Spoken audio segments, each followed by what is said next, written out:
Assalamualaikum warahmatullahi wabarakatuh teman-teman semua. Terima kasih sudah mengklik video ini dan semoga semua dalam kondisi yang sehat walafiat dan terus dipermudah segala urusan serta makin dilimpahkan rezekinya.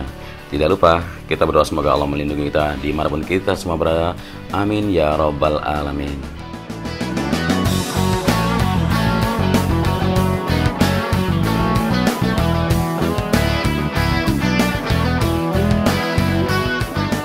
Kembali lagi kita di video kali ini ya, sambil kita menyusuri bypass menuju ke arah sirkuit Mandalika yang tidak jauh dari titik sini. Nah, Menteri PUPR ini akan meminta tender dimulai dalam pekan ini ya, pelebaran jalan depan sirkuit terutama dan juga penataan dari bypass Mandalika ini, dan sudah dianggarkan sebesar 300 miliar rupiah.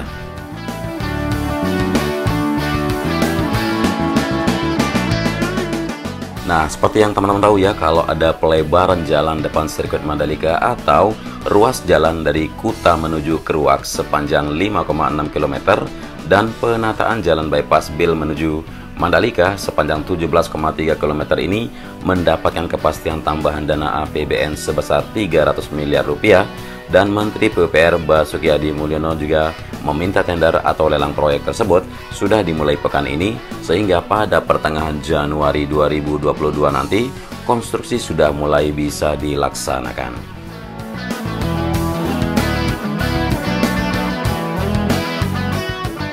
Ya, adapun informasi ini sudah ditentukan pada hari Rabu di 22 Desember 2021 kemarin, ada rapat khusus terkait hal ini.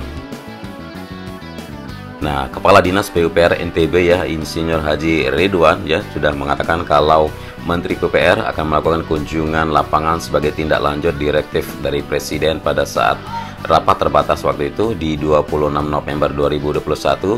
Nah, di Istana Bogor sudah dilakukan, dan di mana pada waktu itu juga dihadiri Gubernur Nusa Tenggara Barat Dr. Haji Zulkifli Mansah ya, dan sejumlah para menteri juga, dan beliau Menteri PUPR maksudnya hadir ingin memastikan kesiapan dari segala infrastruktur untuk menyongsong event MotoGP pada Maret 2022 yang akan datang ini.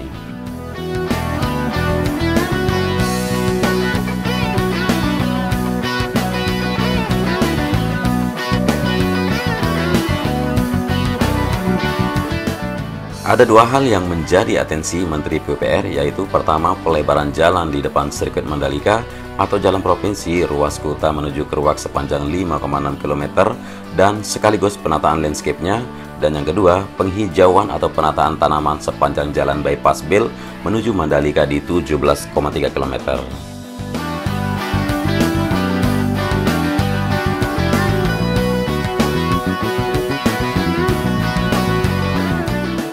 Nah, jadi kedua pekerjaan utama ini sangat urgent ya, mendukung perhelatan MotoGP pada Maret 2022 nanti.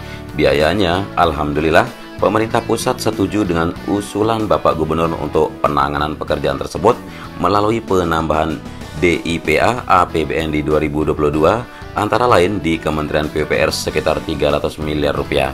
Dan mantan asisten 2 perekonomian dan pembangunan Setda NTB juga mengatakan kalau tantangannya tidak ringan dan harus kerja keras karena waktunya semakin mepet, dan Menteri PUPR meminta dengan tegas agar pengadaan ataupun lelang dini akan dilakukan mulai minggu ini sehingga paling lambat pertengahan Januari di 2022 pekerjaan konstruksi bisa dilaksanakan. Nah, dari titik sini bisa kita pantau ya sejumlah atau bentangan dari jalan provinsi yang dimaksud di sisi utara sirkuit ini. Teman-teman bisa melihat ada pagar parkir di sebelah kiri, lalu ada jalan yang sudah teraspal. Di sini akan dibangun atau pembenahan pada jalan ini seperti yang disyaratkan oleh Dorna Sport sendiri.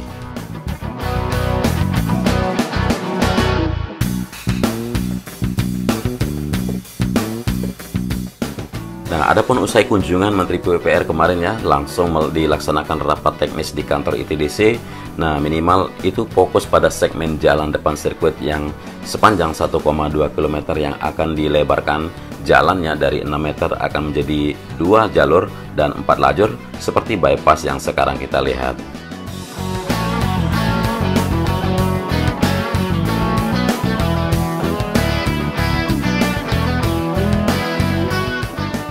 Ya, sambil kita masuk ke dalam zona sirkuit sambil melihat ke track atau bagian yang sedang dibenahi ya. Jadi informasi mengenai jalan di depan sirkuit tadi dan juga jalan bypass tadi. Jadi selain jalannya lebar, juga akan dihadirkan landscape atau pemandangan dengan pepohonan yang rindang dan bunga-bunga yang indah di koridor tersebut. Jadi di koridor itu akan direhab sekitar 198 bangunan rumah dan tempat usaha masyarakat yang kita lihat di sisi utara sirkuit yang terlihat sedikit kumuh dengan arsitektur lokal.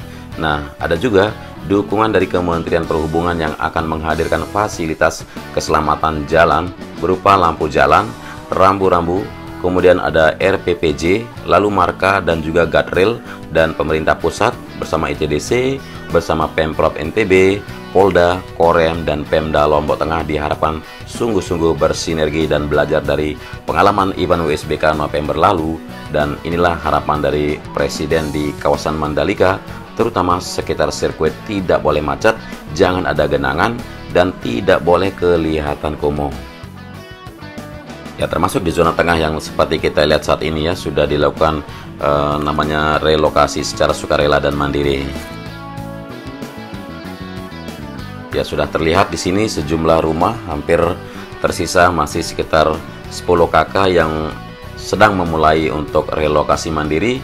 Ya, kita langsung saja keluar dari sisi timurnya zona tengah langsung menuju ke tikungan yang kelima dan keenam di sini menunjukkan saya mau menunjukkan ke teman-teman bagaimana persiapan sisi luar atau sisi selatan dari sirkuit Mandalika ini.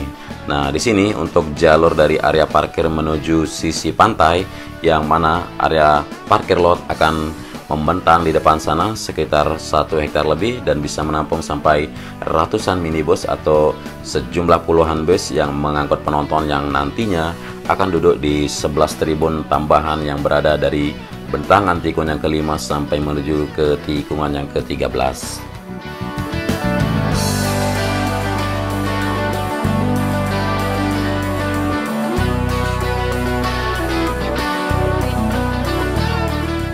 Ya, sembari kita melintas di atas area glamping yang barusan di bawah bukit, di depan kita seorang main para layang di atas Bukit Marese menambah eksotis di sini dari visual kita.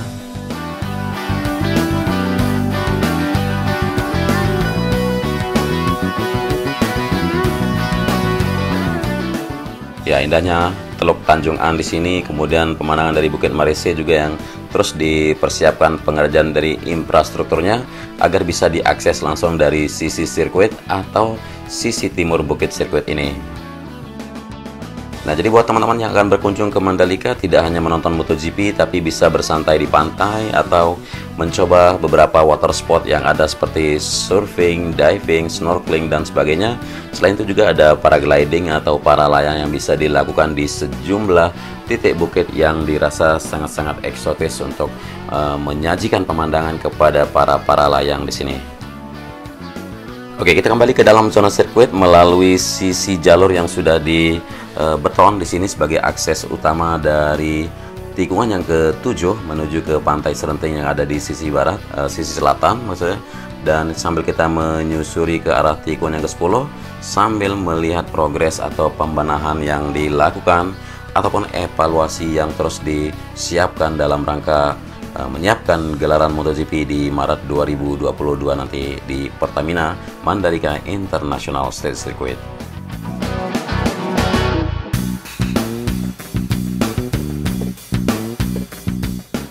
Kita berada di tikungan yang 10 sekarang dan terlihat sekali persiapan-persiapan yang lain di beberapa titik yang terus dilakukan evaluasi.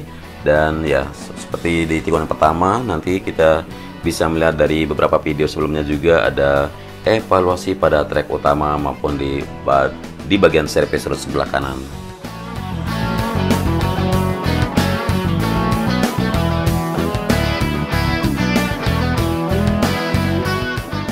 Ya, selain melakukan pembenahan atau evaluasi dari event WSBK yang telah kita selenggarakan pada November kemarin, di sini juga terus dilakukan persiapan di mana titik-titik sebagai area tribun tambahan atau 11 lokasi tribun tambahan yang akan berdiri membentang untuk menerima para penonton MotoGP yang akan hadir nanti di Mandalika pada bulan Maret depan, dan ditaksirkan akan hadir sekitar 100.000 penonton bisa hadir di saat MotoGP nanti.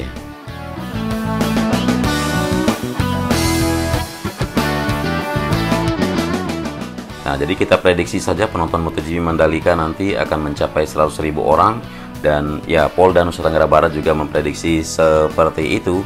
Oleh karena itu, kepolisian juga tengah menyiapkan pola pengamanan ajang balap paling bergengsi di dunia.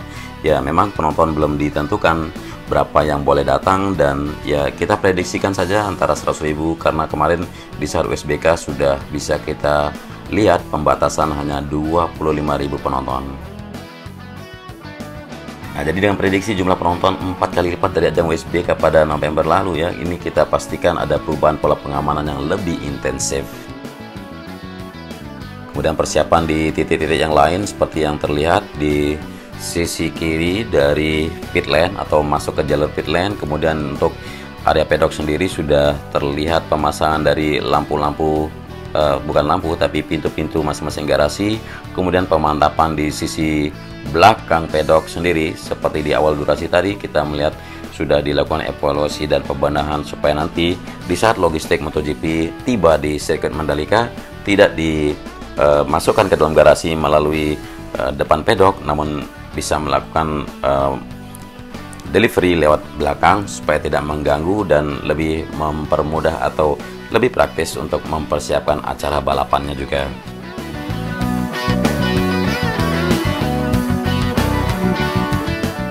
Ya, kita sudah balik di tikungan yang pertama di sini ya. Seperti terlihat evaluasi untuk bagian trek utama yang dirasa kemarin sempat dirasa bergelombang sedikit oleh para pembalap dan juga dimantapkan. Kemudian di sini area tribun, lalu pembetonan di beberapa titik untuk VIP Village.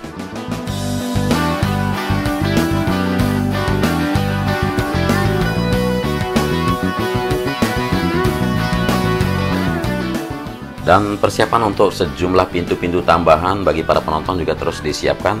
Yang kemarin di saat SBK kita melihat ada 3 pintu, dan kemungkinan di MotoGP akan ada 4 sampai 5 pintu.